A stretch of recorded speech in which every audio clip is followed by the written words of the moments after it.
스크린 속에서 발차기 한 방으로 악당들을 쓸어버리던 한국 액션의 제왕 김희라. 하지만 화려했던 조명이 꺼진 뒤 그에게 찾아온 현실은 너무나 가혹했습니다. 한때 강남의 아파트 몇 채에 값을 술값으로 뿌렸던 최고의 스타. 그러나 지금 그 강철 같은 주먹은 힘없이 떨리고 곁에는 가족도 재산도 없이 오직 가난과 병마만이 남았습니다. 이토록 초라하고 쓸쓸한 노년. 하지만 시간을 거슬러 올라가 본 그의 시작은 지금의 모습과는 정반대인 눈부신 황금빛이었습니다. 김희라는 바로 이 제왕의 장남으로 태어났습니다. 사람들은 흔히 부유한 집안에서 태어난 자식을 일컬어 금수저를 물고 태어났다고 말합니다.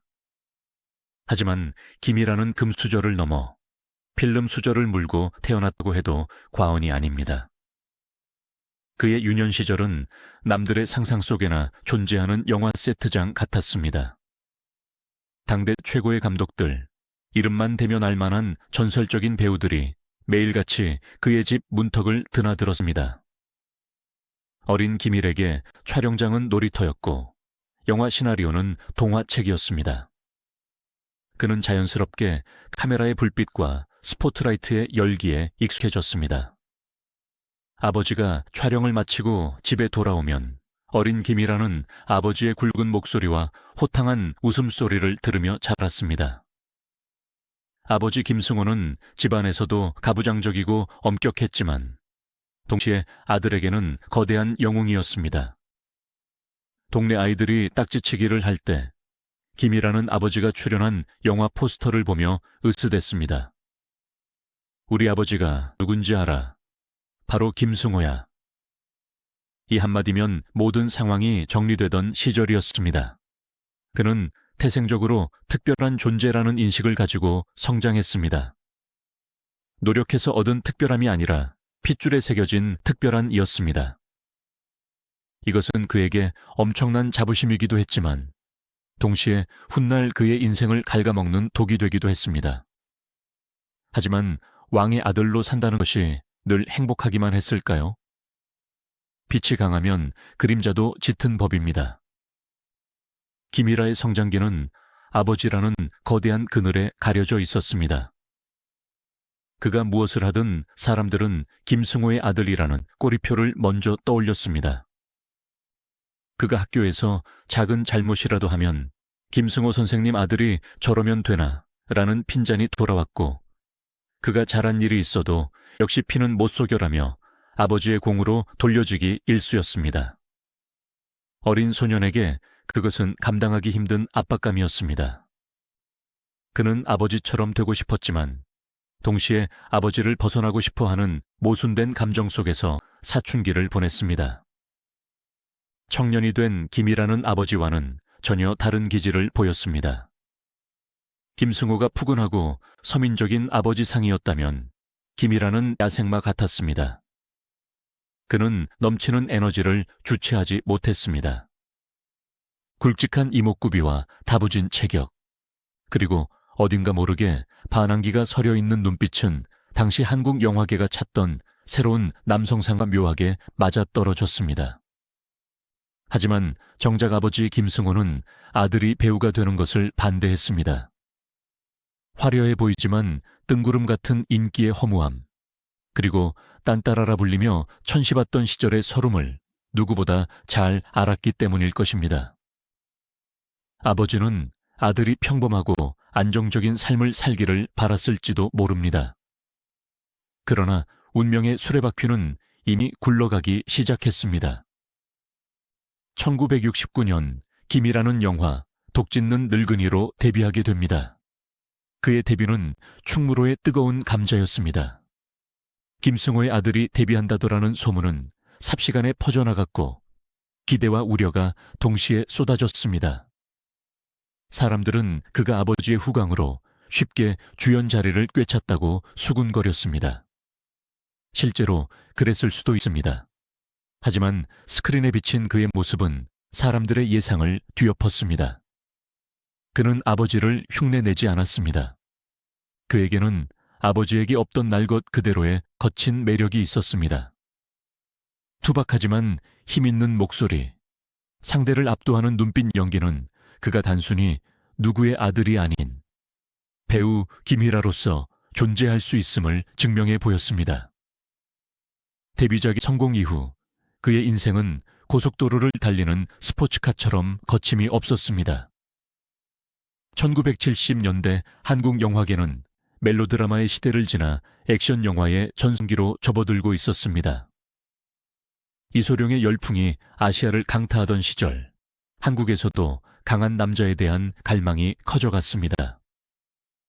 김희라는 그 시대적 요구에 완벽하게 부합하는 아이콘이었습니다.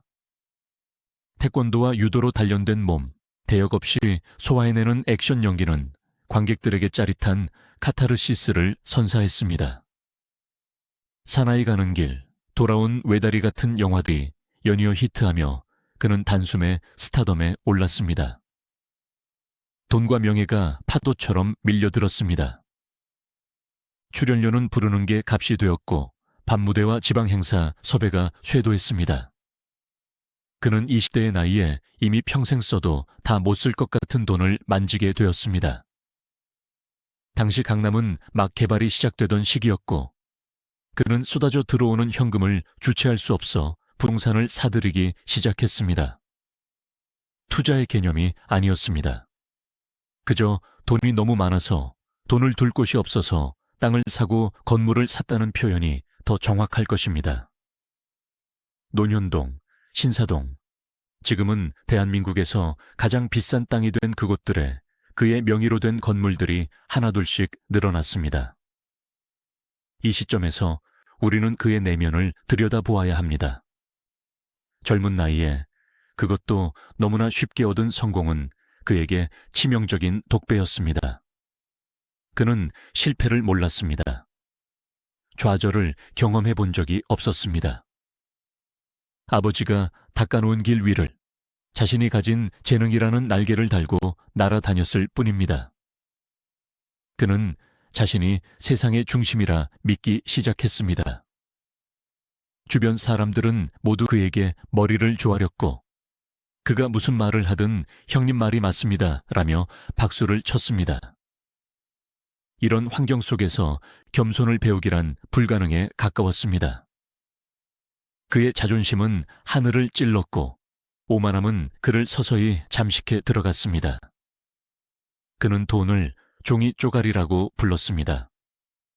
술자리에서 기분이 좋으면 수표 뭉치를 꺼내 허공에 뿌리기도 했고 처음 보는 사람들의 술값까지 골든벨을 울리며 계산해 주곤 했습니다. 남자가 쪼잔하게 굴면 안 된다는 것이 그의 지론이었습니다.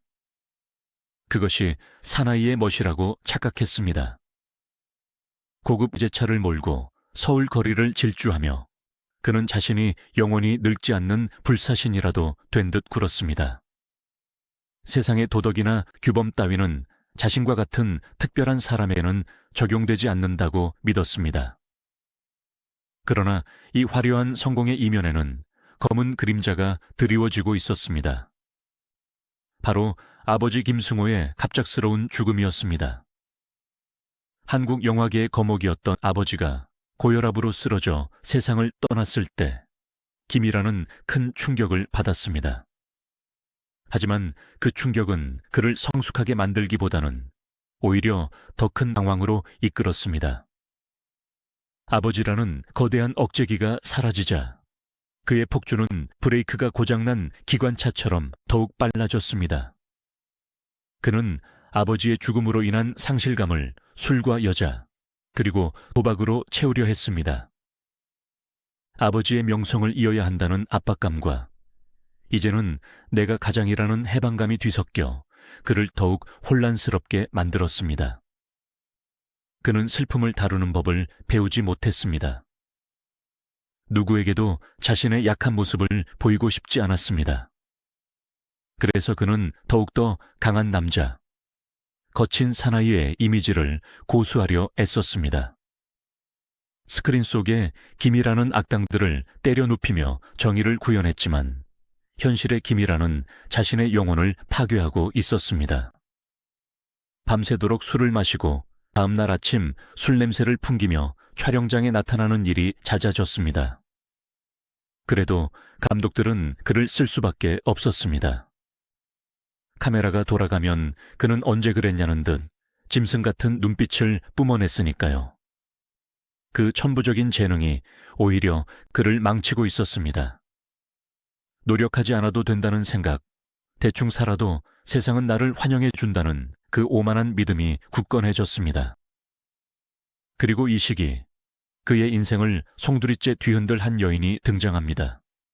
바로 그의 아내 김수연 씨입니다.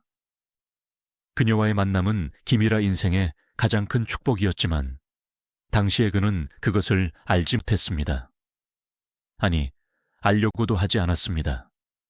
그는 그녀를 사랑했지만 그 사랑은 이기적이고 독단적이었습니다. 그는 아내를 자신의 소유물처럼 여겼고 자신의 방탕한 생활을 이해해 줘야 하는 존재로 치부했습니다. 이것이 앞으로 닥쳐올 거대한 가정 파괴의 서막이 될 줄은 그 누구도 예상하지 못했습니다. 1970년대 후반에서 80년대 초반, 대한민국은 격동의 시기였습니다. 한강의 기적이 일어나고 있었고 강남은 하루가 다르게 스카이라인이 바뀌고 있었습니다. 하지만 그 눈부신 발전의 이면에는 향락과 타락이라는 독버섯이 자라나고 있었죠. 그리고 그 중심에 바로 우리의 주인공 김이라가 서 있었습니다. 그 시절 충무로와 명동 그리고 신사동 일대에서 김이라를 모르면 간첩이라는 말이 돌 정도였습니다. 해가 지고 거리의 넌사인이 하나둘 켜지기 시작하면 그의 진짜 하루가 시작되었습니다.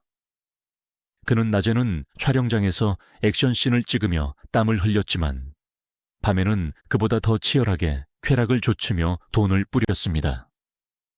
당시 그의 별명 중 하나가 밤의 황태자였습니다. 그가 가는 술집은 그날의 핫플레이스가 되었고 그가 마시는 술은 그날의 유행이 되었습니다. 여러분은 혹시 돈 냄새라는 것을 맡아본 적이 있으신가요? 당시 김이라의 주변에는 그 지독하고 달콤한 돈 냄새를 맡고 몰려든 하이에나들이 득실거렸습니다. 그들은 김이라를 형님, 오빠, 대배우님이라 부르며 치켜 세웠습니다. 그가 썰렁한 농담을 던져도 자지러지게 웃었고 그가 말도 안 되는 고집을 피워도 역시 대범하십니다라며 맞장구를 쳤습니다. 김이라는 그 거짓된 환호성을 진심으로 착각했습니다. 외로웠기 때문일까요? 아니면 자신이 정말로 특별한 존재라는 확신을 얻고 싶어서였을까요? 그는 그들의 충성을 돈으로 샀습니다. 술자리 한 번에 수백만 원, 지금 가치로 따지면 수천만 원이 넘는 돈을 하룻밤새 태워 없애는 일은 그에게 일상이었습니다. 계산서가 날아오면 그는 금액을 확인하지도 않았습니다. 지갑에서 수표 뭉치를 꺼내 조번의 쟁반 위에 툭 던져놓고는 거스름 도는 팁이라며 손을 휘저었습니다. 그 모습을 보며 주변 사람들은 환호했고 그는 그 순간만큼은 세상 모든 것을 가진 왕이 된 기분에 취했습니다. 그는 돈을 저축하거나 관리한다는 개념 자체를 경멸했습니다. 돈이라는 건 물처럼 흘러야 하는 거야. 고이면 썩어. 그가 자주 하던 말이었습니다. 하지만 정작 썩어가고 있는 것은 돈이 아니라 그의 영혼이라는 사실을 그는 까맣게 모르고 있었습니다. 이 시기 그의 방탕함은 단순히 술과 유흥에 그치지 않았습니다. 그는 자신을 둘러싼 도덕적 잣대를 거부했습니다. 당시 사회 분위기도 한몫했습니다. 남자가 큰일을 하려면 여자 문제나 술 문제 정도는 눈 감아줘야 한다는 왜곡된 남성 우월주의가 팽배하던 시절이었습니다. 김이라는 그런 시대적 분위기를 방패 삼아 자신의 일탈을 정당화했습니다. 그는 스크린 속에서 정의로운 영웅을 연기했지만 카메라가 꺼지면 쾌락을 좇는 야수로 돌변했습니다. 촬영장에서도 그의 기행은 유명했습니다. 숙취로 인해 촬영이 지연되는 것은 예사였고, 때로는 술에 취한 채 액션 연기를 감행하기도 했습니다. 그런데 아이러니하게도 그 위태로운 모습조차 대중들에게는 야성미로 포장되어 소비되었습니다. 대중은 스타의 타락조차 하나의 매력으로 받아들였고, 이는 그가 브레이크를 밟을 기회를 영영 앗아가 버렸습니다. 그렇다면 이 광란의 질주 속에서 그의 가정은 어떤 모습이었을까요? 화려한 조명 뒤에 가려진 그의 집, 그곳에는 침묵과 눈물만이 감돌고 있었습니다. 김일아의 아내, 김수연 씨. 그녀는 당대 최고의 스타와 결혼했다는 이유로 세상의 부러움을 샀지만 그 속내는 숯검정처럼 타들어가고 있었습니다. 김수연 씨는 본래 참하고 지혜로운 여성이었습니다. 그녀는 남편의 재능을 사랑했고 그가 훌륭한 배우로 남기를 진심으로 바랐습니다. 결혼 초기 그녀는 남편을 내조하며 행복한 가정을 꿈꿨습니다. 남편이 벌어다 주는 돈으로 아이들을 키우고 따뜻한 저녁 밥상을 차려놓고 남편을 기다리는 소박한 삶. 하지만 그 소박한 꿈은 신기루처럼 멀어져만 갔습니다. 남편은 집에 들어오지 않는 날이 더 많았습니다. 며칠 만에 들어온 남편의 옷에서는 낯선 여자의 향수 냄새와 술 냄새, 그리고 담배 냄새가 진동했습니다. 셔츠 깃에 묻은 립스틱 자국을 발견했을 때 그녀의 심정이 어땠을지 상상해 보십시오. 처음에는 화도 내보고 울면서 매달려도 봤을 것입니다. 여보, 제발 이러지 말아요. 아이들을 봐서라도 정신 좀 차려요. 하지만 돌아오는 것은 남편의 차가운 냉소뿐이었습니다. 남자가 밖에서 일하다 보면 그럴 수도 있지. 넌 왜 그렇게 속이 좁아? 김이라는 오히려 큰 소리를 쳤습니다. 그는 자신의 외도를 숨기려 하지도 않았습니다. 죄책감, 그런 것은 사치였습니다. 그는 자신이 돈을 벌어다주는 기계라고 생각했고 돈만 주면 가장으로서의 의무를 다했다고 믿었습니다. 아내가 느끼는 정서적 고통이나 외로움 따위는 그에게 고려 대상이 아니었습니다. 그는 아내를 동등한 인격체나 인생의 동반자로 보지 않았습니다. 그저 집을 지키는 사람, 내가 언제든 돌아가면 빨래가 되어 있고 밥이 차려져 있는 익숙한 가구 정도로 여겼던 것 같습니다. 김수연 씨의 고통은 여기서 끝나지 않았습니다. 김일아의 여성 전력은 단순히 하룻밤의 유희를 넘어섰습니다. 그는 밖에서 만난 여자들을 스스럼 없이 대했고 때로는 그 관계가 깊어져 살림을 차리는 지경에까지 이르렀습니다. 세상 사람들은 수군거렸습니다. 김일아가 또 바람이 났다더라. 이번엔 꽤 오래 간다더라. 그 소문들은 날카로운 비수가 되어 김수연 씨의 가슴에 꽂혔습니다. 동네 슈퍼를 가도 미용실을 가도 사람들의 동정 어린 시선 혹은 호기심 어린 시선을 견뎌야 했습니다. 저 여자 참 독하다. 어떻게 참고 사나 몰라. 사람들은 쉽게 말했지만 그녀에게는 아이들이 있었습니다. 아이들에게 아빠 없는 서름을 물려주고 싶지 않아서 그녀는 이를 악물고 버텼습니다. 하지만 김일아의 만행은 점점 도를 넘기 시작했습니다. 그는 집에 있는 시간조차 아내를 투명인간 취급했습니다. 아이들이 아빠하고 달려들어도 귀찮다는 듯 밀쳐내기 일쑤였습니다. 그의 관심은 오직 밖으로만 향해 있었습니다. 새로운 여자, 더 자극적인 술자리, 더 큰 도박판.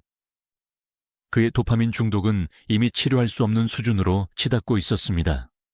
그는 집이라는 공간을 답답한 감옥처럼 느꼈습니다. 아내의 잔소리는 족쇄 같았고 아이들의 울음소리는 소음처럼 들렸습니다. 그는 자유를 갈망했습니다. 그가 말하는 자유란 그 누구의 간섭도 받지 않고 자신의 욕망대로만 움직이는 방종이었습니다. 이 시기 김일아의 경제관념 또한 완전히 무너져 내리고 있었습니다. 천억 원대에 달하던 자산은 겉으로는 건재해 보였지만 속으로는 서서히 금이 가고 있었습니다. 그는 사업이라는 명목으로 돈을 펑펑 썼지만 실상은 사기꾼들에게 돈을 퍼주는 꼴이었습니다.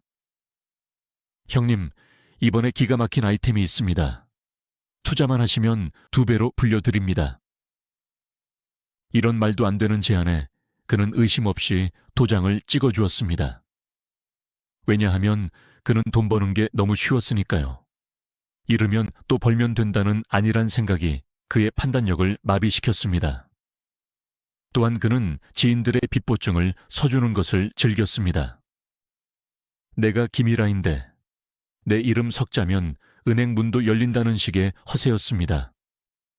보증을 서주고 돈을 떼어도 그는 화를 내지 않았습니다. 오히려 없는 셈치지 뭐라며 쿨한 척 넘겼습니다. 그것이 대인의 풍모라고 착각했기 때문입니다. 하지만 그 없는 셈친 돈들이 쌓여 거대한 빚더미가 되어 돌아올 줄은 꿈에도 몰랐습니다. 김수연 씨는 남편의 통장이 비어가는 것을 눈치챘습니다. 그녀는 불안에 떨며 남편에게 경고했습니다. 여보, 이러다 우리 길거리에 나 앉아요. 제발 정신 좀 차려요. 하지만 김이라는 귓등으로도 듣지 않았습니다. 오히려 아내가 돈 타령을 한다며 역정을 냈습니다. 내가 누군데 망해? 내 건물이 몇 채인데 그런 소리를 해. 재수없게. 그는 자신의 영원불멸함을 의심하지 않았습니다. 이 무렵 김일아의 인생에서 가장 치명적인 인물이 등장합니다. 훗날 그를 파멸의 구렁텅이로 몰아넣고 그의 모든 것을 앗아갈 여인. 우리는 그녀를 편의상 내연녀 A라고 부르겠습니다. A는 김일아가 이전에 만났던 여자들과는 달랐습니다. 그녀는 김일아의 돈뿐만 아니라 그의 안방마님 자리를 노리고 있었습니다. 그녀는 교묘하게 김일아의 마음을 파고들었습니다. 김일아가 듣고 싶어 하는 말만 골라서 했고 그를 왕처럼 떠받들었습니다. 집에서 아내의 잔소리 지쳐있던 김일아에게 A는 달콤한 안식처처럼 느껴졌을 것입니다. 김일아는 A에게 푹 빠져버렸습니다. 그는 A를 위해 강남의 최고급 아파트를 마련해 주었고 밍크코트와 보석을 선물했습니다. 심지어 A가 원하는 대로 차를 바꿔주고 해외여행을 보내주었습니다. 아내 김수연 씨가 생활비를 아끼기 위해 시장에서 콩나물 값을 깎고 있을 때 김이라는 내연녀와 함께 백화점 명품관을 휩쓸고 다녔습니다. 이 극명한 대비, 이것이야말로 김일아의 도덕적 타락이 정점에 달했음을 보여주는 증거입니다. A의 존재는 김일아에게 단순한 불륜 상대가 아니었습니다. 그녀는 김일아의 눈과 귀를 가리는 마녀였습니다. 그녀는 김일아와 아내 사이를 이간질했습니다. 사모님이 오빠 돈을 뒤로 빼돌리는 것 같아요. 사모님이 오빠 흉을 보고 다니던데요. 이런 거짓말들을 속삭이며 김일아의 의처증과 피해망상을 자극했습니다. 김일아는 그 말에 넘어가 아내를 의심하기 시작했습니다. 평생을 자신에게 헌신한 아내를 믿지 못하고 오히려 돈을 노리고 접근한 꽃뱀의 말을 더 신뢰하게 된 것입니다. 이것은 인간으로서 가질 수 있는 최소한의 분별력조차 잃어버렸음을 의미합니다. 결국 김일아의 집안에서는 매일같이 고성이 오갔습니다. 아내는 더 이상 참지 않았습니다. 남편의 외도와 재산 탕진, 그리고 자신을 향한 모욕적인 언사를 견딜 수 없었습니다. 부부싸움은 점점 격해졌고 집안의 물건들이 날아다니는 일도 잦아졌습니다. 아이들은 공포에 떨며 방구석에 숨어야 했습니다. 그 화려했던 영화 제왕의 아들, 만인의 연인이었던 스타의 가정은 이제 콩가루가 되어 산산조각 나고 있었습니다. 하지만 김일아는 이 지옥 같은 상황을 해결하려 하지 않았습니다. 오히려 그는 이 상황을 탈출할, 아주 비겁하고 잔인한 계획을 세우기 시작합니다. 아내를 설득하거나 화해하는 것이 아니라 아예 눈앞에서 치워버리겠다는 끔찍한 발상. 그것은 가장이자 남편으로서 해서는 안 될 인륜을 저버리는 결정이었습니다. 우리는 지금 김이라라는 인물이 어떻게 괴물이 되어가는지를 목격하고 있습니다. 돈과 명예에 취해 자신을 지켜주는 가장 소중한 울타리인 가족을 스스로 부수려 하는 한 남자의 어리석음. 과연 그는 어떤 명분으로 아내를 쫓아내려 했을까요? 그리고 그 과정에서 보여준 그의 잔혹성은 어디까지였을까요? 이제 곧 닥쳐올 비극은 단순한 부부 갈등을 넘어 한 여성의 인생을 송두리째 짓밟는 잔혹 동화가 됩니다. 1970년대와 80년대의 화려한 넌사인 아래 한 남자는 점점 더 깊은 늪으로 빠져들고 있었습니다. 그 늪은 그가 스스로 판 것이었고 그 속에서 그는 허우적거릴수록 더 깊이 잠겨 들어갔습니다. 세상은 여전히 그에게 박수를 보내고 있었지만 그 박수 소리는 사실 조종 소리와 다름없었습니다.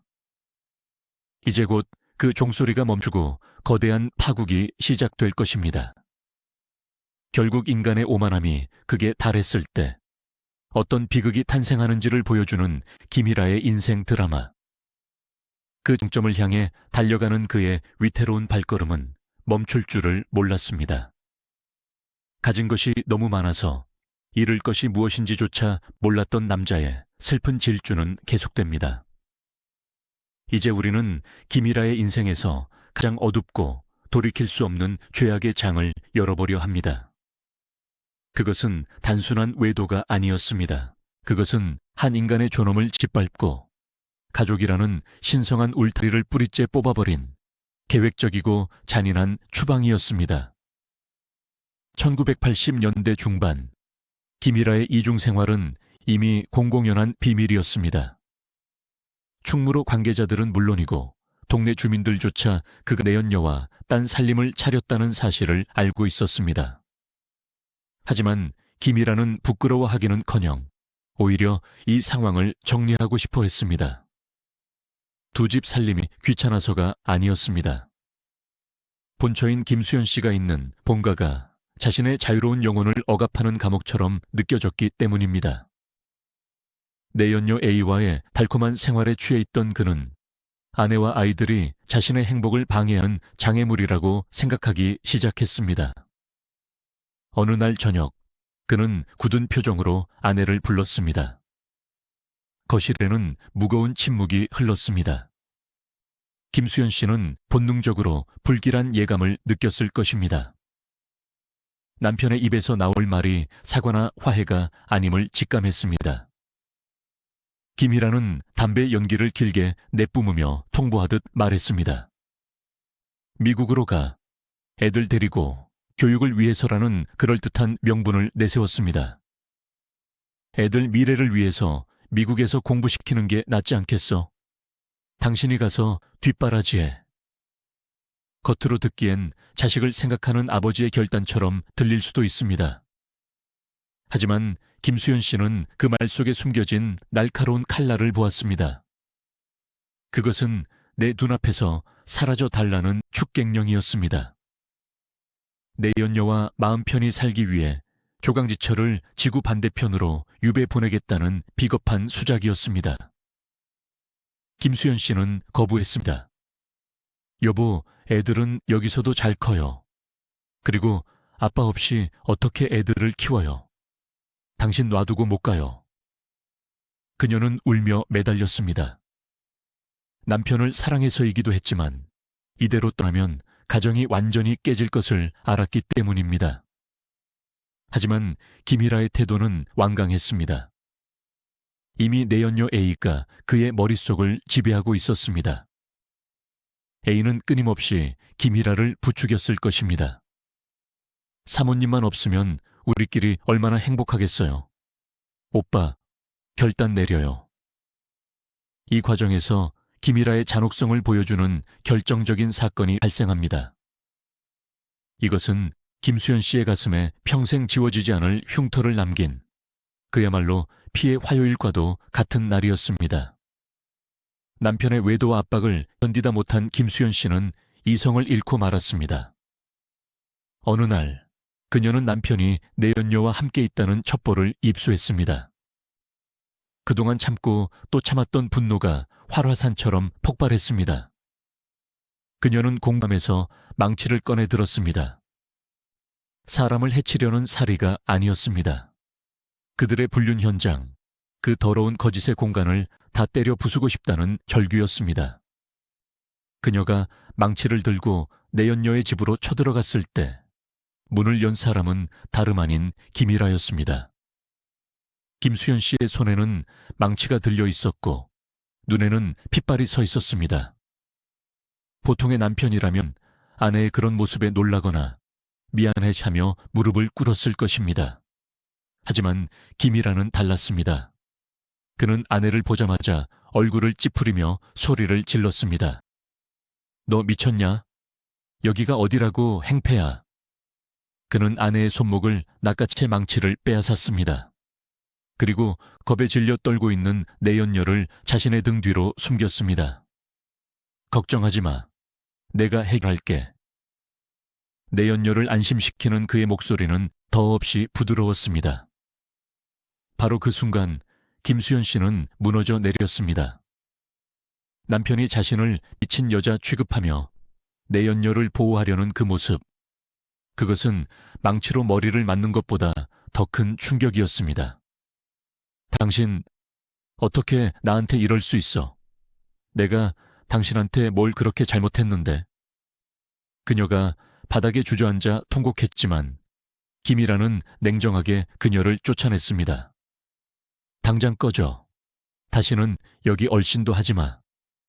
문이 쾅 닫히는 소리와 함께 김수현 씨는 복도에 홀로 남겨졌습니다. 그 닫힌 문은 마치 그녀의 결혼 생활이 끝났음을 알리는 사형 선고와도 같았습니다. 이 사건 이후 김수현 씨는 모든 의지를 상실했습니다. 더 이상 버틸 힘이 없었습니다. 그녀는 결국 남편의 뜻대로 미국행을 받아들였습니다. 그것은 선택이 아니라 포기였습니다. 쫓겨나듯 짐을 싸서 공항으로 향하던 날, 김이라는 배웅조차 제대로 나오지 않았습니다. 비행기가 이륙하고 서울의 불빛이 멀어질 때 김수현 씨는 창밖을 보며 하염없이 눈물을 흘렸습니다. 13년, 장장 13년이라는 긴 유배 생활의 시작이었습니다. 아내가 떠나자 김이라는 만세를 불렀습니다. 드디어 해방되었습니다. 잔소리하는 아내도 시끄러운 아이들도 없는 세상. 그는 즉시 내연녀 A를 본가로 불러들였습니다. 아니, 정확히 말하면 내연녀가 안방을 차지했습니다. A는 집에 들어오자마자 김수현 씨의 흔적을 지우기 시작했습니다. 가구를 바꾸고 커튼을 바꾸고 심지어 김수현 씨가 아끼던 그릇들까지 모조리 내다 버렸습니다. 그 자리에는 화려하고 사치스러운 명품 가구들이 채워졌습니다. 이제부터 김일아의 집은 가정이 아니라 유흥의 성전이 되었습니다. 김일아는 A를 여왕처럼 모셨습니다. A가 오빠, 나 이거 갖고 싶어라고 말만 하면 다음 날 그 물건이 눈앞에 대령되었습니다. 밍크코트가 색깔별로 옷장에 걸렸고 화장대에는 다이아몬드 반지가 번쩍였습니다. 두 사람은 매일 밤 파티를 열었습니다. 지인들을 불러 모아 술을 마시고 노래를 부르며 자신들의 사랑을 과시했습니다. 보라고, 인생은 이렇게 사는 거야. 사랑하는 사람과 맘 편히 즐기면서. 김이라는 술잔을 높이 들며 외쳤습니다. 그는 자신이 세상에서 가장 성공한 남자라고 믿었습니다. 젊고 예쁜 애인이 곁에 있고 돈은 여전히 넘쳐난다고 생각했으니까요. 하지만 그는 하나만 알고 둘은 몰랐습니다. 그가 지금 쏟아붓고 있는 돈이 마르지 않는 샘물이 아니라는 것을, 그리고 옆에서 웃고 있는 내연녀의 미소가 사랑이 아닌 탐욕에 기반하고 있다는 것을 말입니다. 내연녀 A의 사치는 상상을 초월했습니다. 그녀는 김이라의 신용카드를 자신의 것처럼 썼습니다. 백화점 V, IP룸이 그녀의 놀이터였습니다. 한 번 쇼핑을 나가면 수백, 수천만 원을 긁었습니다. 김이라는 영수증을 확인하지 않았습니다. 여자가 예쁘게 꾸미는 건 남자의 능력이지. 이런 허세가 그의 눈을 가리고 있었습니다. 게다가 A는 교묘하게 김이라의 재산을 자신의 명의로 돌리거나 현금화하여 빼돌리기 시작했습니다. 오빠, 사업 자금이 좀 필요해서. 오빠, 나중에 우리 노후를 위해서 이 땅은 내 이름으로 해두는 게 안전하지 않을까. 달콤한 말로 김이라를 속였고 김이라는 의심 없이 도장을 찍어주었습니다. 반면 미국으로 쫓겨난 김수현 씨의 삶은 어땠을까요? 그것은 처절한 생존 투쟁이었습니다. 김이라는 처음 몇 달간은 생활비를 보내줬지만 그마저도 뚝 끊겼습니다. 내연녀 A가 중간에서 가로챘거나 김이라가 도박과 유흥에 돈을 탕진하느라 보낼 돈이 없었기 때문입니다. 낯선 땅, 서툰 영어. 김수현 씨는 아이들을 굶길 수 없어 거리로 나갔습니다. 식당 설거지, 청소부, 햄버거 가게, 패티 굽기. 닥치는 대로 일을 했습니다. 손이 부르트고 허리가 끊어질 것 같아도 쉴 수 없었습니다. 화려한 서울 강남의 펜트하우스에서 샴페인을 터뜨리는 김이라와 로스앤젤레스의 좁은 단칸방에서 찬 밥을 물에 말아먹는 김수현. 이 극명한 대비는 마치 평행 우주처럼 존재했습니다. 김수현 씨는 밤마다 한국 쪽 하늘을 보며 기도했습니다. 남편을 저주했을까요? 아닙니다.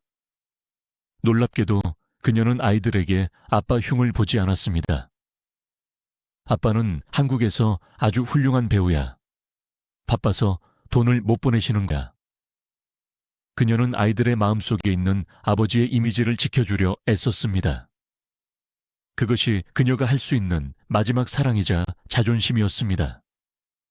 한편 한국의 상황은 서서히 악화되고 있었습니다. 1990년대로 접어들며 김이라의 수입은 형역히 줄어들었습니다. 영화계의 트렌드는 빠르게 변했고 더 이상 마초 액션 스타를 찾는 곳은 많지 않았습니다. 출연 제의가 뜸해지자 들어오는 돈의 물줄기는 가늘어졌습니다. 하지만 나가는 돈의 물줄기는 오히려 댐이 터진 듯 콸콸 쏟아져 나갔습니다.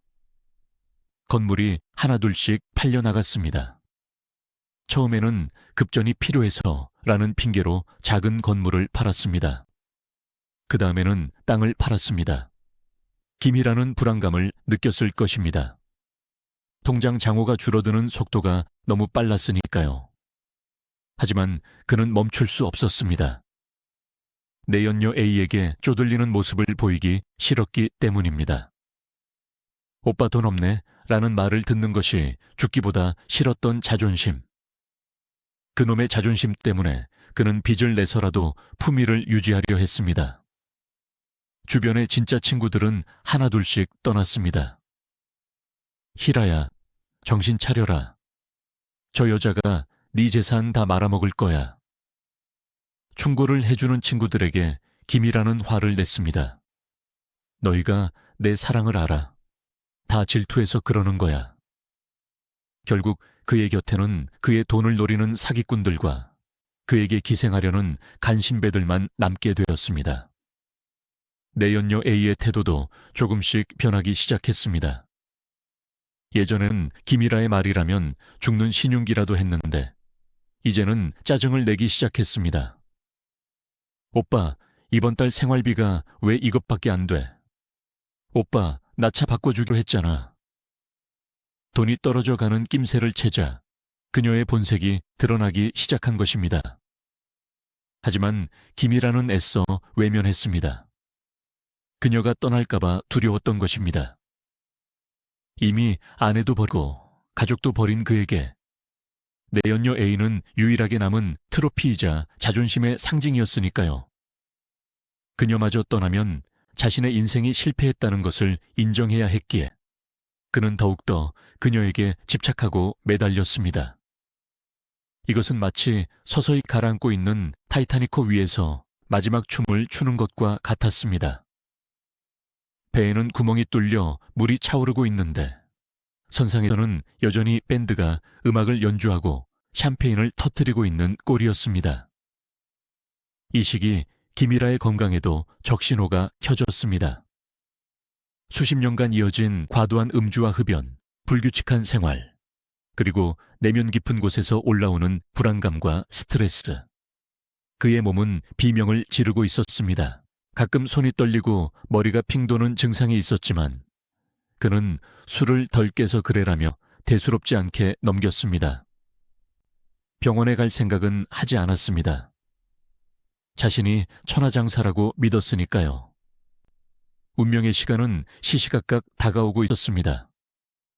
1,000억 원의 재산은 이제 거의 바닥을 드러내고 있었고 그의 몸속 혈관은 시한폭탄처럼 언제 터질지 모르는 상태가 되었습니다. 아내를 내쫓고 13년 동안 쌓아 올린 가짜 왕국. 그 왕국이 무너지는 것은 한순간이었습니다. 가장 화려했던 꼭대기에서 가장 비참한 바닥으로 추락하는 데에는 그리 오랜 시간이 걸리지 않았습니다. 새 천년이 밝았습니다. 2000년 세상은 밀레니엄의 기대감으로 들썩였고 사람들은 새로운 시대가 가져올 희망에 부풀어 있었습니다. 그러나 아이러니하게도 온 세상이 축제를 벌이던 그 시점에 기라의 인생 시계는 자정을 가리키고 있었습니다.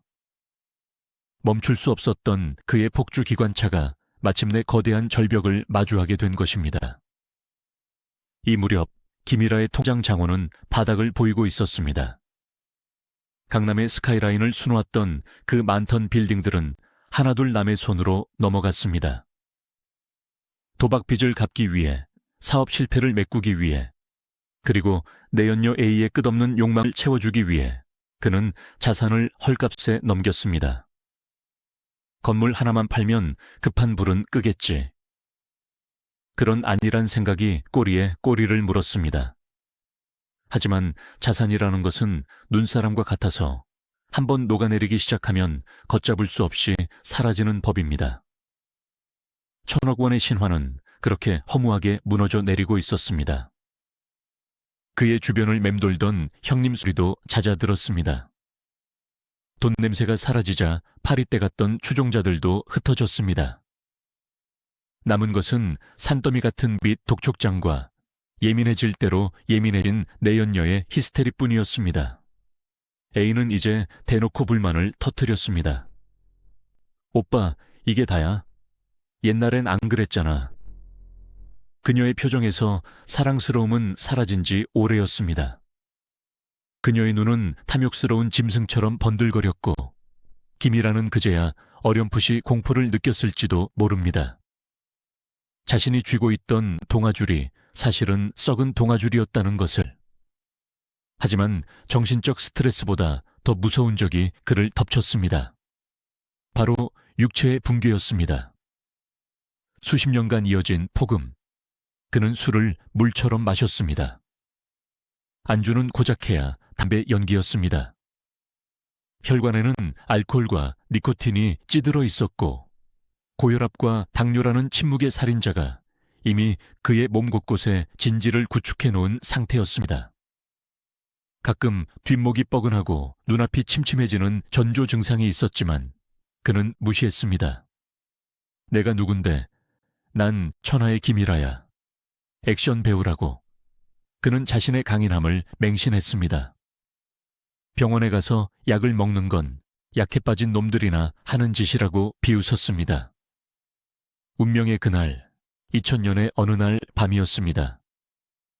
여느 때처럼 술에 취해 비틀거리며 집에 들어선 순간이었습니다.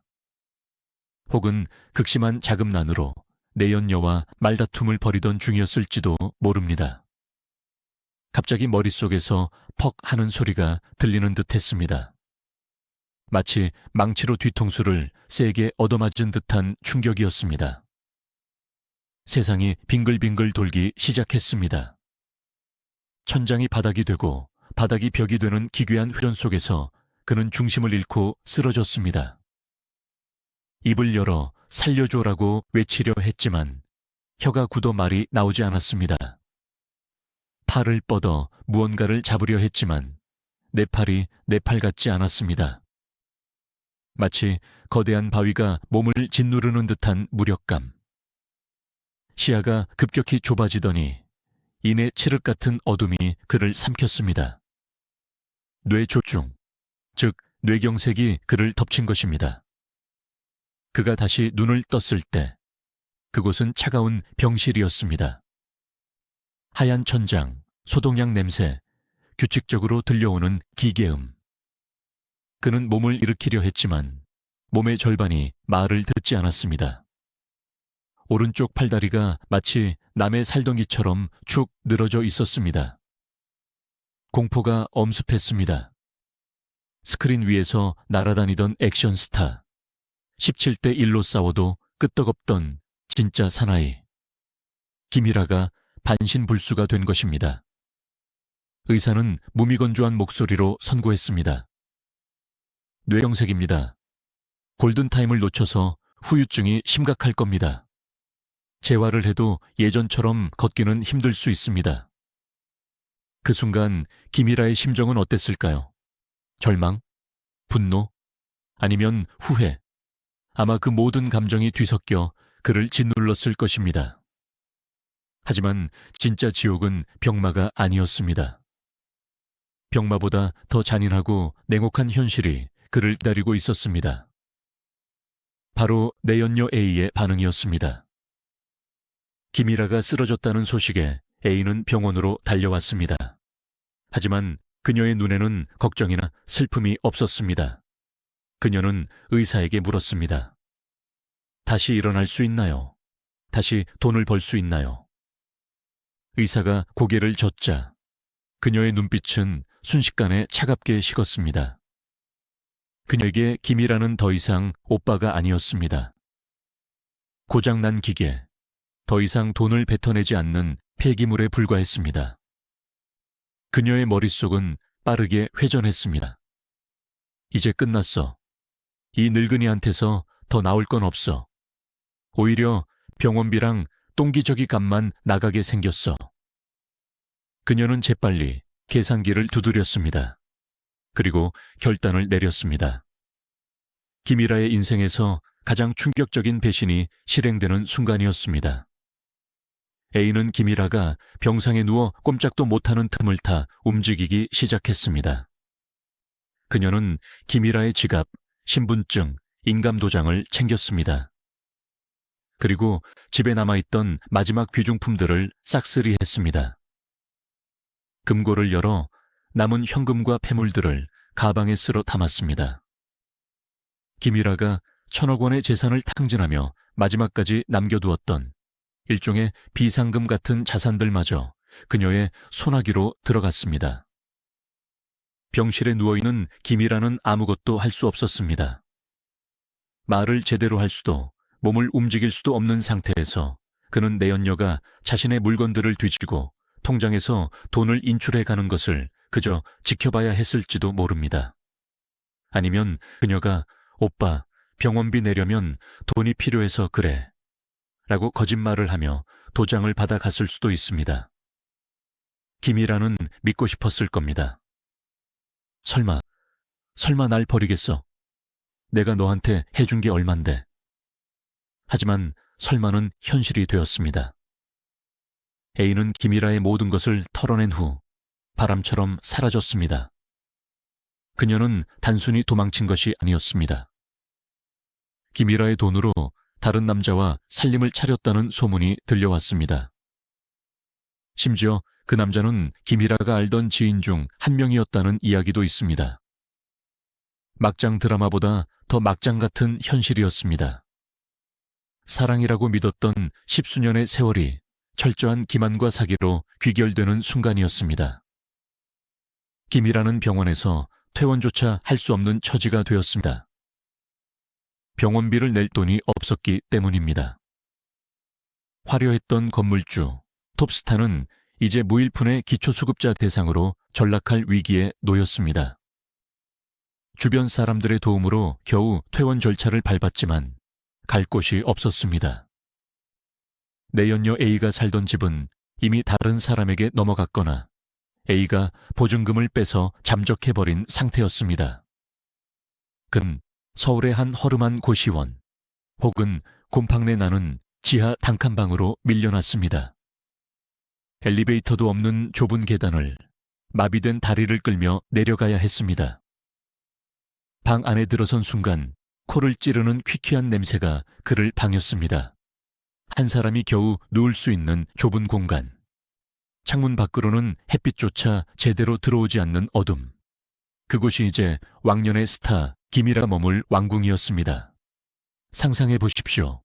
반신불수의 몸으로 좁은 방에 홀로 남겨진 노인의 모습을. 그는 스스로 밥을 해 먹을 수도 화장실을 갈 수도 없었습니다. 배가 고프면 찬물을 마시며 견뎠고 용변이 급하면 기어가서 해결해야 했습니다. 때로는 그조차 힘들어 자리에 누운 채 실수를 하기도 했습니다. 자신의 배설물 위에 누워 천장을 바라보며 그는 무슨 생각을 했을까요? 아버지 김승호의 얼굴이 떠올랐을까요? 아니면 13년 전 망치를 들고 찾아왔던 아내를 매몰차게 내쫓던 자신의 모습이 떠올랐을까요? 너 미쳤냐? 당장 꺼져. 자신이 뱉었던 그 독설이 부메랑이 되어 심장에 꽂히는 기분이었을 것입니다. 그가 내쫓았던 아내는 지금 어디 있을까? 내가 굶고 있는 지금 그녀는 밥이라도 먹고 있을까? 아니, 그녀가 나를 본다면 꼴 좋다고 비웃겠지. 천벌을 받았다고 손깍질하겠지. 그는 후회했습니다. 뼈가 으스러지도록 후회했습니다. 하지만 후회는 밥이 되지 않았고 눈물은 약이 되지 않았습니다. 그는 철저히 혼자였습니다. 전화기는 울리지 않았습니다. 한때 그를 형님으로 모시던 수많은 동생들, 술친구들, 그 누구도 그를 찾지 않았습니다. 그가 가진 돈이 영원이 되는 순간 인간관계도 영이 되었습니다. 이것이 바로 그가 그토록 맹신했던 돈의 의리, 사나이의 우정의 실체였습니다. 그의 자존심은 갈기갈기 찢겨 나갔습니다. 한때 대한민국 최고의 멋쟁이였던 그가 이제는 씻지도 못해 냄새나는 노인이 되어버렸습니다. 그는 거울을 보는 것이 두려웠습니다. 거울 속에 비친 늙고 병든 괴물이 자신이라는 사실을 인정하고 싶지 않았습니다. 죽고 싶었을지도 모릅니다. 차라리 뇌졸중으로 쓰러졌을 때 그대로 눈을 뜨지 말았어야 했다고 생각했을지도 모릅니다. 하지만 죽음조차 마음대로 되지 않는 것이 인생이었습니다. 그렇게 하루하루 지옥 같은 날들이 이어졌습니다. 그는 세상에서 잊혀가고 있었습니다. 뉴스에서는 가끔 왕년의 스타 김이라 투병 중이라는 짤막한 기사가 나왔지만 사람들의 관심은 금세 다른 곳으로 옮겨갔습니다. 대중은 잔인할 만큼 건망증이 심하니까요. 그는 굶주림과 고독 속에서 서서히 말라갔습니다. 살이 빠져 뼈만 앙상하게 남았고 눈은 퀭하게 들어갔습니다. 휠체어에 앉아 창살 틈으로 들어오는 한 줌의 빛을 바라보며 그는 자신의 인생을 되감기 해보았습니다. 어디서부터 잘못된 것일까? 아버지의 죽음 대비, 아니 어쩌면 태어난 것 자체가 잘못이었을까? 이 깊은 절망의 늪에서 그가 가장 많이 떠올린 이름은 역설적이게도 그가 가장 상처 입힌 사람, 바로 아내 김수연이었습니다. 그녀의 잔소리가 그리웠습니다. 그녀가 차려주던 된장찌개 냄새가 사무치게 그리웠습니다. 하지만 그는 감히 그녀에게 연락할 엄두를 내지 못했습니다. 염치가 없어서가 아니었습니다. 자신은 이미 용서받을 수 없는 죄인이라는 것을 너무나 잘 알고 있었기 때문입니다. 그리고 그녀가 미국에서 잘 살고 있기를, 자신 같은 놈은 잊고 행복하게 살고 있기를 바라는 마지막 양심이 남아있었기 때문일지도 모릅니다. 하지만 운명의 끈은 질겼습니다. 김이라의 비참한 소식은 태평양을 건너 미국 로스앤젤레스의 한 작은 아파트까지 전해졌습니다. 수연아, 희라 씨가 다 죽게 생겼대. 쫄딱 망해서 거지 꼴이 됐어. 지인으로부터 전해 들은 그 한마디. 13년 동안 남편을 잊으려 노력했고 아이들을 키우며 악착같이 살아왔던 김수연 씨의 심장이 덜컥 내려앉았습니다. 그녀의 손에 들려있던 수화기가 파르르 떨렸습니다. 보통의 복수극이라면 여기서 그녀는 회심의 미소를 지어야 했습니다. 꺼봐, 내 눈에 피눈물 흘리게 하더니 꼴 좋다. 이렇게 말하며 샴페인을 터뜨려야 했습니다. 그러나 김수연이라는 여자는 달랐습니다. 그녀의 가슴속 깊은 곳에서 꿈틀거린 감정은 증오나 고소함이 아니었습니다. 그것은 설명할 수 없는 깊은 슬픔, 그리고 연민이었습니다. 그 잘난 사람이, 그토록 당당하던 사람이 어떻게...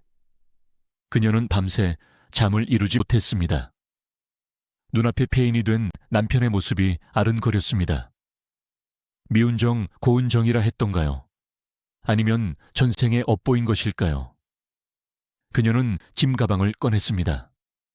아이들이 물었습니다. 엄마, 어디가? 그녀는 차마 아빠에게 간다는 말을 쉽게 하지 못했습니다.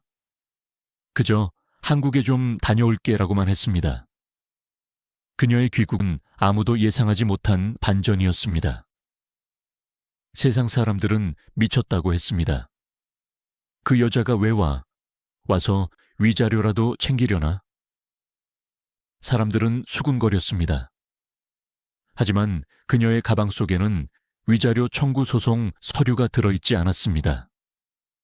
대신 남편에게 입힐 깨끗한 속옷과 그가 좋아하던 반찬을 만들 재료들이 들어갈 자리를 비워두고 있었습니다. 비행기가 인천공항에 착륙하고 그녀는 택시를 잡아탔습니다. 주소가 적힌 쪽지를 기색에 건넸습니다. 강남의 으리으리한 저택이 아닌 서울 변두리의 낡은 동네. 택시가 골목길을 굽이돌아 멈춰 선 곳은 다 허물어져가는 건물 앞이었습니다. 김수연 씨는 심호흡을 하고 계단을 올랐습니다. 굳게 닫힌 철문 앞에서 그녀는 잠시 망설였습니다. 문을 열면 마주하게 될 현실이 두려웠습니다. 하지만 그녀는 용기를 내어 문고리를 잡았습니다. 끼익 소리와 함께 문이 열리고 어둠 속에서 낯익으면서도 낯선 실루엣이 드러났습니다. 거기에는 천하의 김이라가 아닌 버려진 짐승처럼 웅크리고 있는 한 노인이 있었습니다.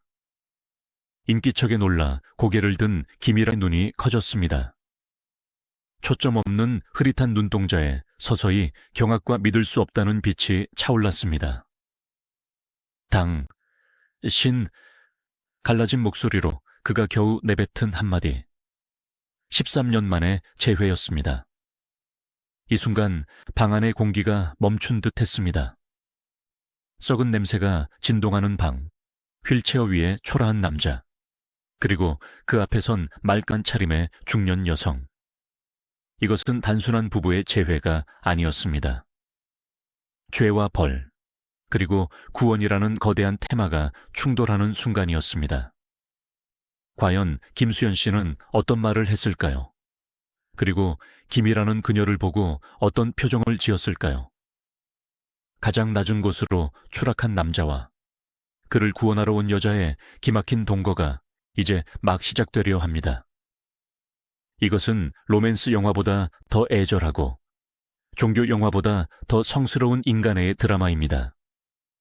문이 열리고 두 사람의 시선이 허공에서 얽혔습니다.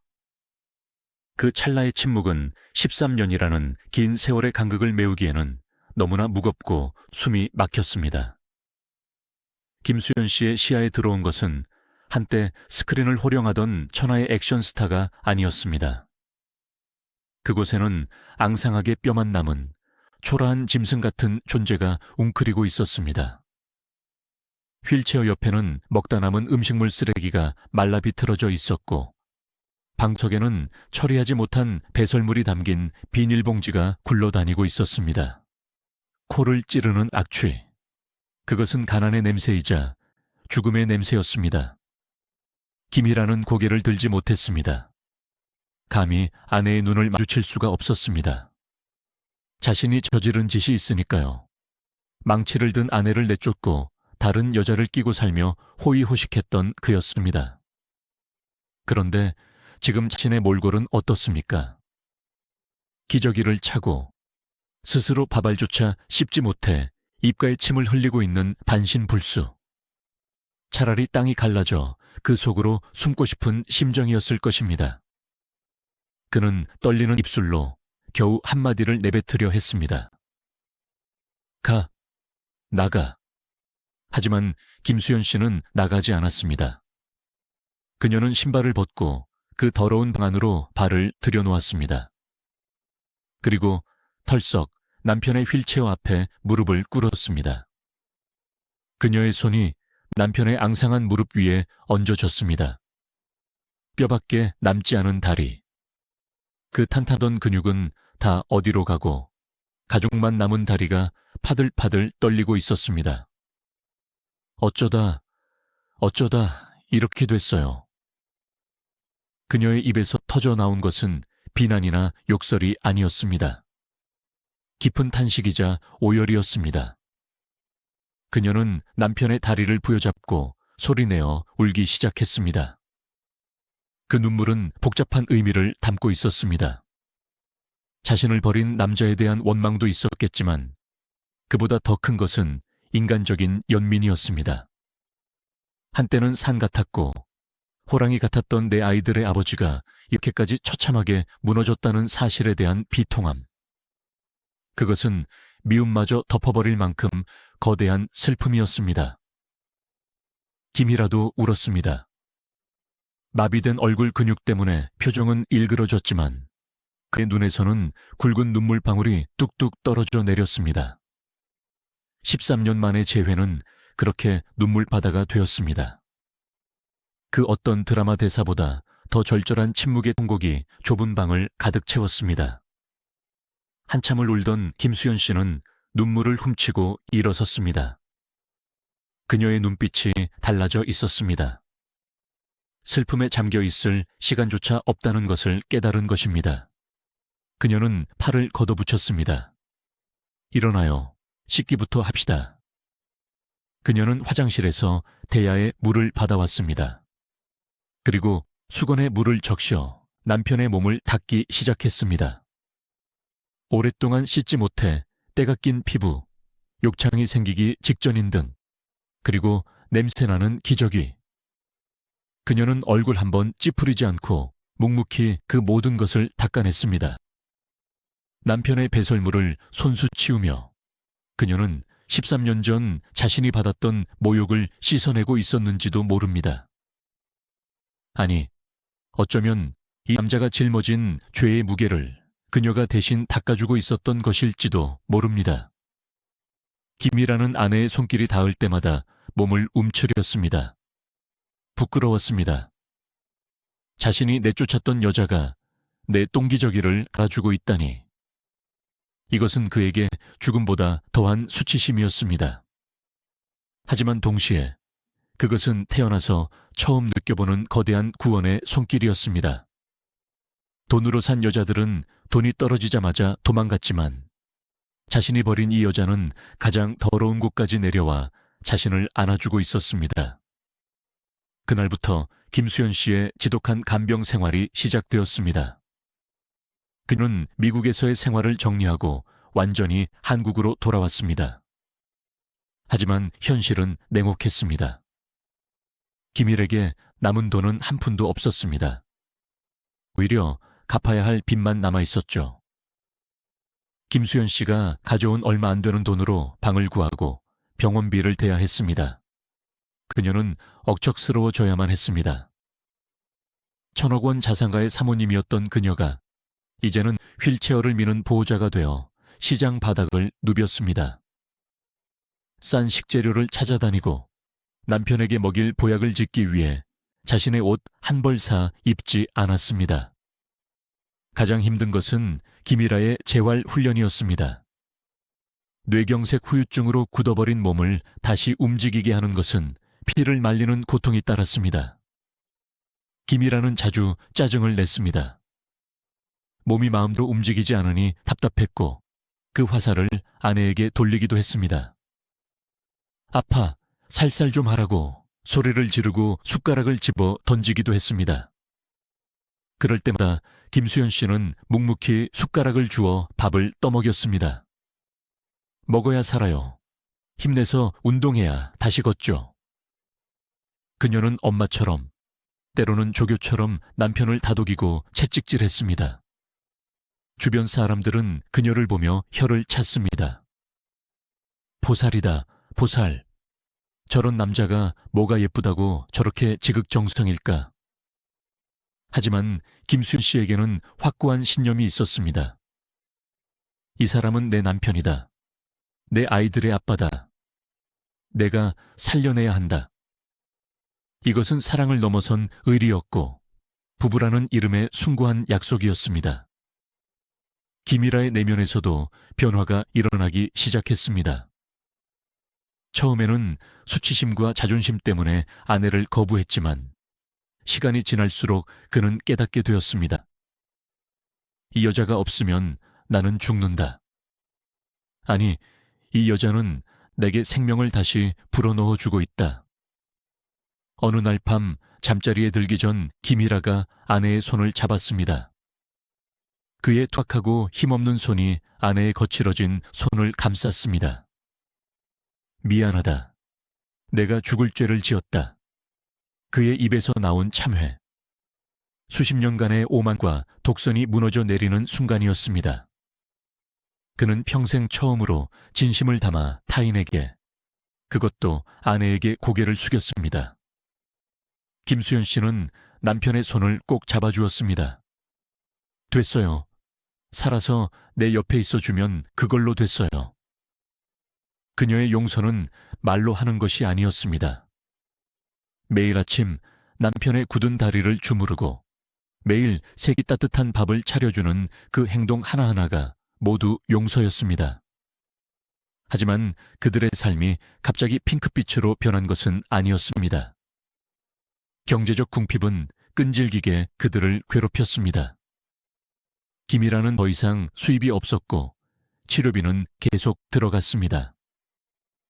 김수연 씨는 지인들에게 돈을 빌리기도 하고 작은 일거리를 찾아 생활비를 보태야 했습니다. 가끔 옛 동료 연예인들이 찾아오기도 했습니다. 그들은 좁은 방에 누워있는 김이라를 보고 충격을 감추지 못했습니다. 형님, 어쩌다 이렇게... 그들은 위로금을 건네고는 서둘러 자리를 떴습니다. 몰락한 스타의 비참한 현실을 오래 마주하고 싶지 않았던 것이겠지요. 그들이 떠나고 나면 김이라는 한동안 말이 없었습니다. 화려했던 과거와 초라한 현재의 괴리감 때문에 우울증에 시달리기도 했습니다. 그럴 때마다 그를 일으켜 세운 것은 역시 아내였습니다. 당신은 김이라예요. 쓰러져 있을 사람이 아니라고요. 다시 일어나서 사람들 앞에 당당하게 서야죠. 그녀는 남편의 짓밟힌 자존감을 회복시켜주기 위해 부단히 애를 썼습니다. 남편을 휠체어에 태우고 공원에 나가 산책을 시키며 세상과 다시 소통하게 했습니다. 사람들이 알아보고 수군거려도 피하지 않았습니다. 네, 김이라 씨 맞아요. 지금 재활 중입니다. 응원해 주세요. 그녀는 당당했습니다. 죄 지은 것은 맞지만 다시 살려고 노력하는 것이 부끄러운 일은 아니라고 생각했습니다. 시간이 흐르며 기적 같은 일이 일어났습니다. 꼼짝도 못하던 김이라의 다리에 힘이 들어가기 시작한 것입니다. 처음에는 부축을 받아 겨우 일어나는 정도였지만 피나는 재활 끝에 지팡이를 짚고 한 걸음씩 뗄 수 있게 되었습니다. 그것은 의학적으로도 놀라운 진전이었습니다. 의사들은 입을 모아 말했습니다. 이건 전적으로 사모님의 간호 덕분입니다. 김이라가 지팡이를 짚고 처음으로 혼자 걸음을 떼던 날, 두 사람은 서로를 끌어안고 엉엉 울었습니다. 1,000억 원을 벌었을 때보다 더 큰 기쁨이었습니다. 돈으로 살 수 없는 행복, 고통을 함께 이겨낸 사람만이 맛볼 수 있는 찐득한 전우회 같은 사랑이 그들 사이에 싹트고 있었습니다. 김이라는 이제 입버릇처럼 말합니다. 나는 다시 태어났어. 김수연의 아들로. 농담처럼 들리지만 뼈가 있는 말입니다. 과거에 방탕했던 김이라는 죽었습니다. 그리고 아내의 보살핌 속에서 철들고 겸손해진 새로운 김이라가 태어난 것입니다. 그는 아내를 엄마라고 부르기도 하고 선생님이라고 부르기도 합니다. 자신을 낳아준 것은 부모님이지만 자신을 사람으로 만들어준 것은 아내라는 뜻이겠지요. 그의 변화는 단순히 건강을 회복한 것에 그치지 않았습니다. 그는 방송에 출연해 자신의 과오를 세상에 고백하기 시작했습니다. 숨기고 싶은 치부, 내연녀에게 재산을 털리고 버림받은 이야기, 아내를 내쫓았던 파렴치한 과거를 낱낱이 털어놓았습니다. 왜 그랬을까요? 그것이 자신을 용서해준 아내에 대한 최소한의 예의이자 공개적인 사과라고 생각했기 때문입니다. 저는 바보였습니다. 진짜 보석을 옆에 두고 돌멩이를 줍느라 인생을 허비했습니다. 방송 카메라 앞에서 떨리는 목소리로 말하는 그의 모습은 많은 시청자들의 가슴을 울렸습니다.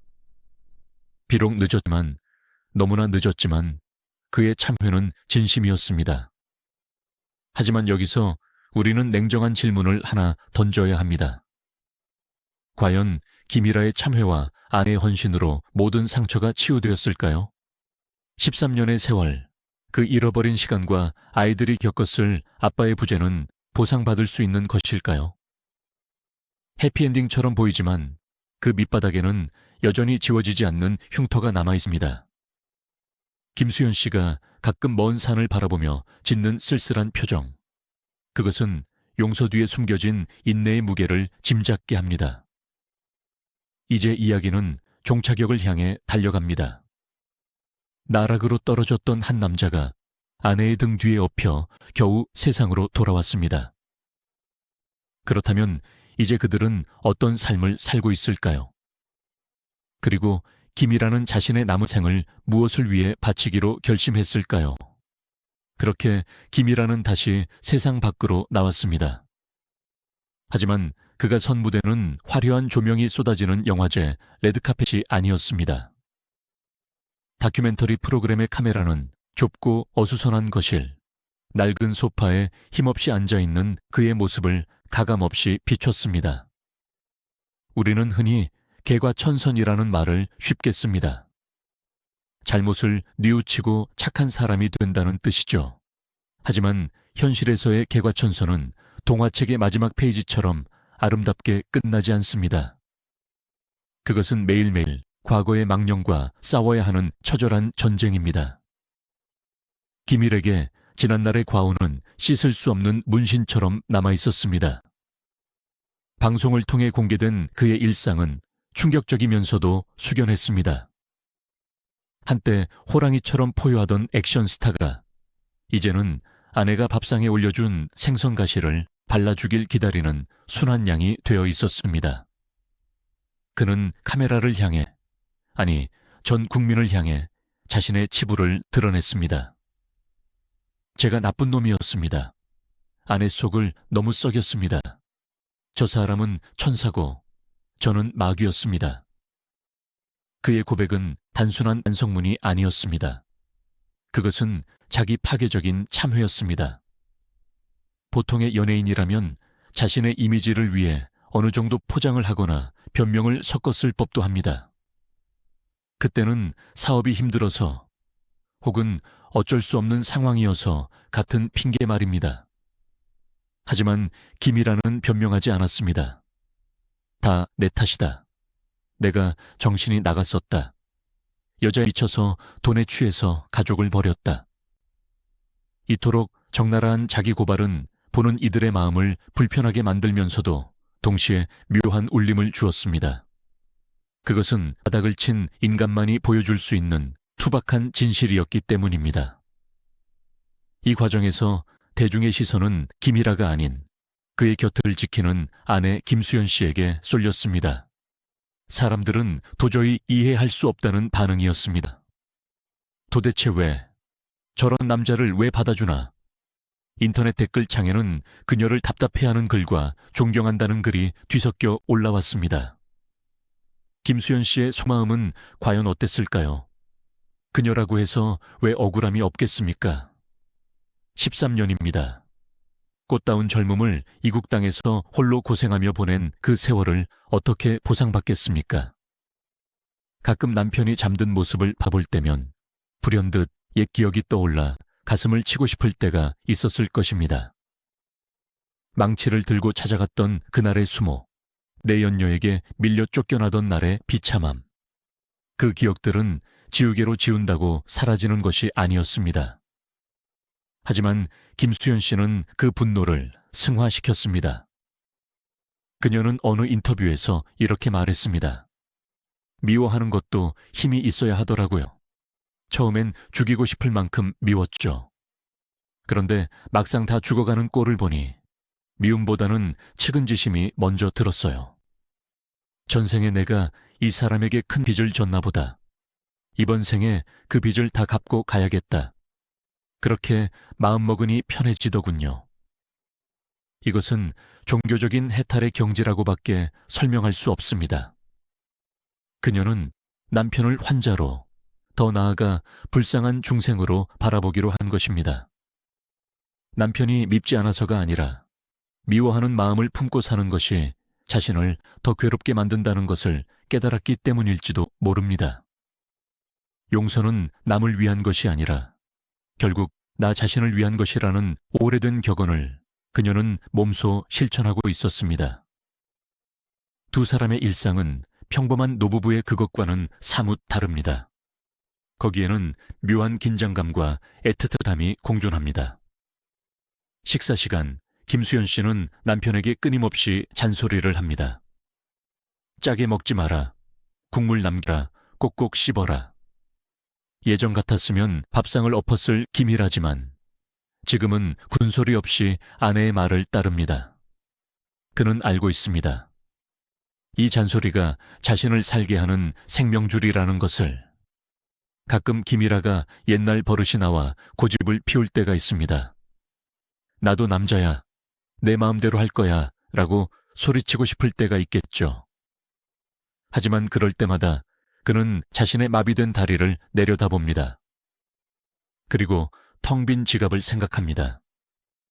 자신의 남자다움을 지탱해주던 돈과 건강이 사라진 지금, 그가 내세울 수 있는 것은 아무것도 없습니다. 이 잔혹한 현실 인식이 그를 겸손하게 만들었습니다. 그는 이제 아내의 눈치를 봅니다. 아내가 외출 준비를 하면 불안해합니다. 어디가? 언제 와? 어린아이처럼 묻습니다. 혹시나 아내가 13년 전의 자신처럼 이번에는 나를 버리고 떠나지 않을까 하는 무의식적인 공포가 자리 잡고 있는 것입니다. 천하의 김이라가 분리불안을 겪는 노인이 되었습니다. 이것이야말로 인과응보의 가장 현실적인 모습 아닐까요? 경제적인 상황은 여전히 그들의 발목을 잡고 있습니다. 1,000억 원의 자산은 전설 속 이야기처럼 아득해졌습니다. 그들은 지금도 월세 걱정, 생활비 걱정을 하며 삽니다. 김이라의 출연료는 예전 같지 않고 그나마도 건강 때문에 들어오는 일이 많지 않습니다.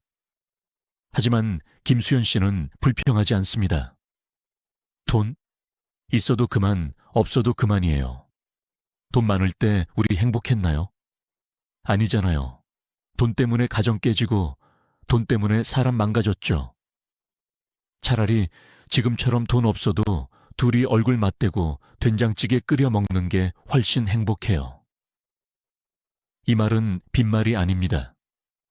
그녀는 돈의 파괴력을 누구보다 가까이서 목격한 증인입니다. 돈이 넘쳐날 때 남편은 괴물이었지만 돈이 없어진 지금의 남편은 비로소 인간이 되었습니다. 그녀에게 부유함의 정의는 통장 장우가 아니라 마음의 평화로 바뀌었습니다. 물론 과거의 화려했던 시절을 기억하는 김일에게는 가끔 씁쓸함이 밀려올 것입니다.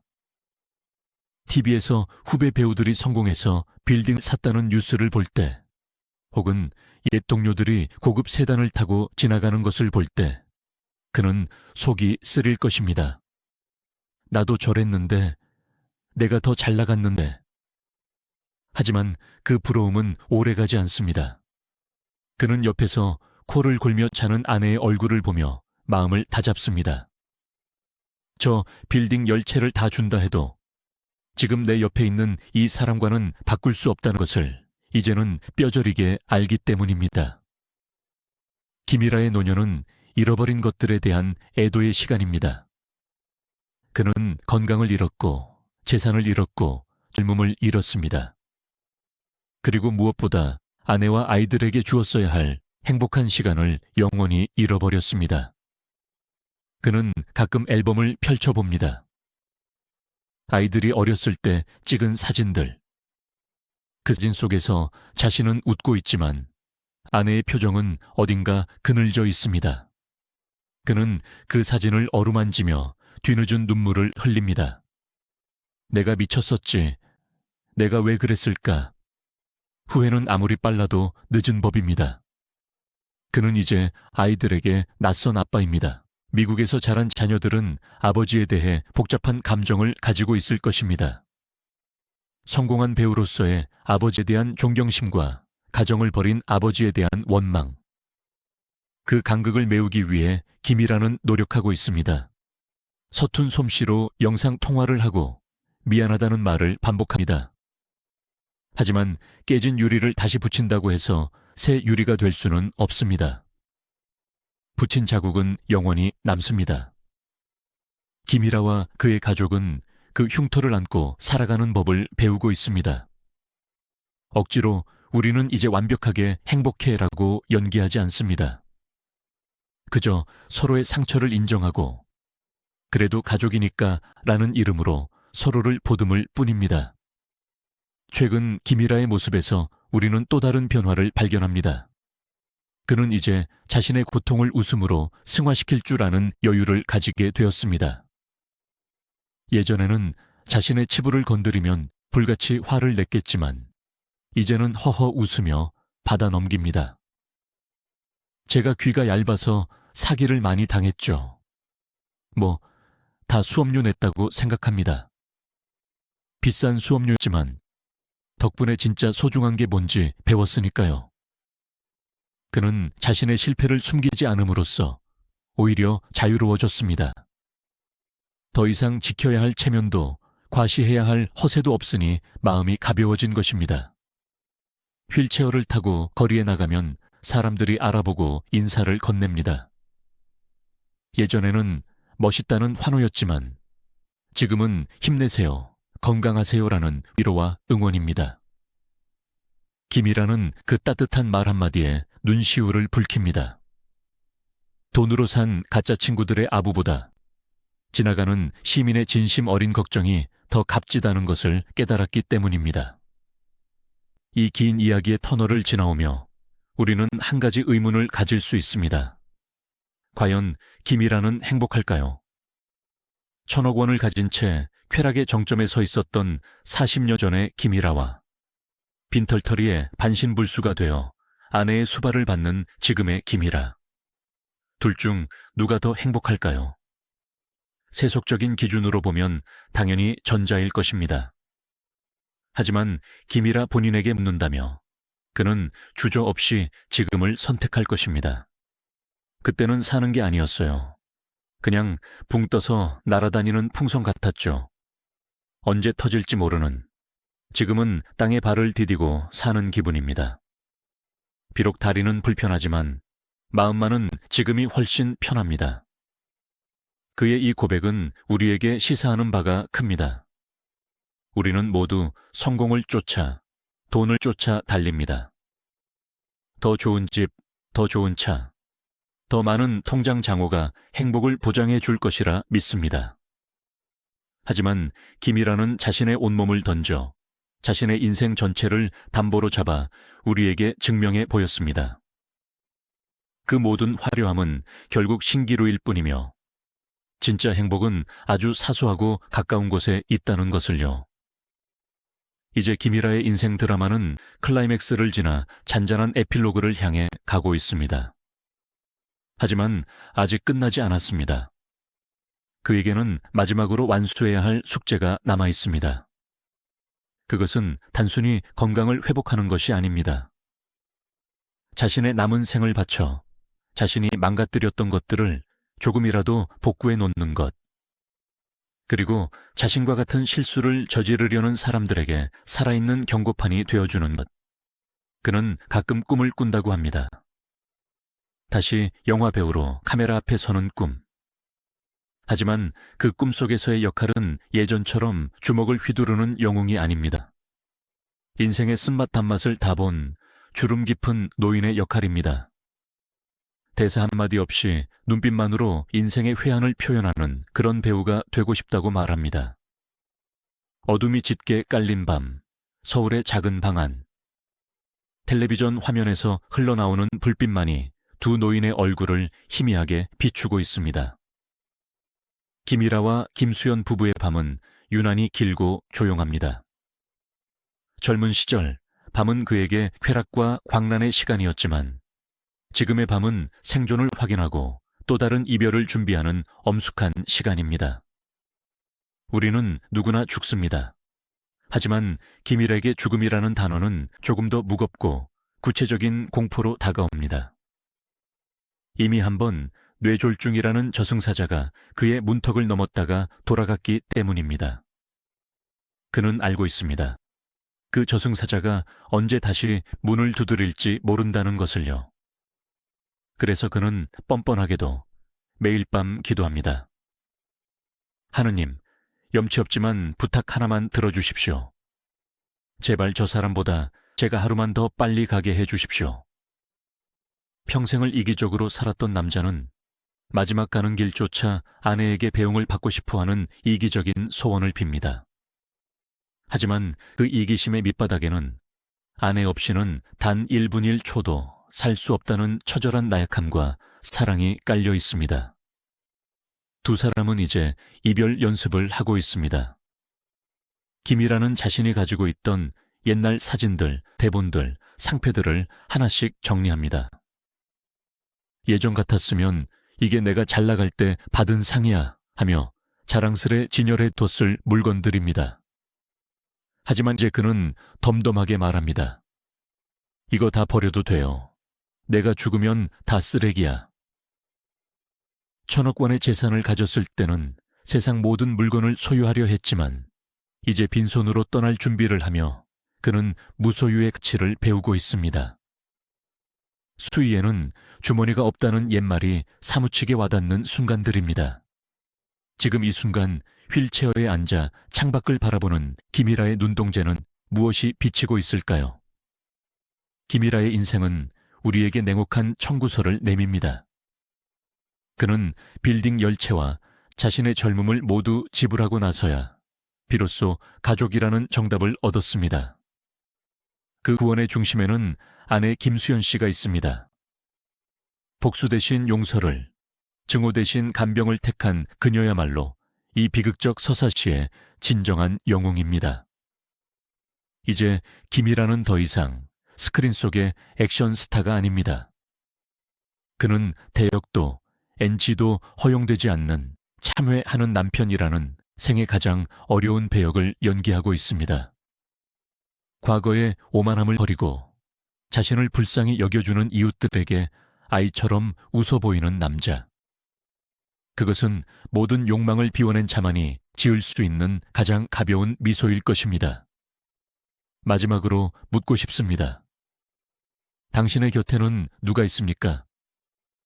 김이라가 날려버린 1,000억 원의 재산과 지금 그의 휠체어를 밀어주는 아내의 거친 손.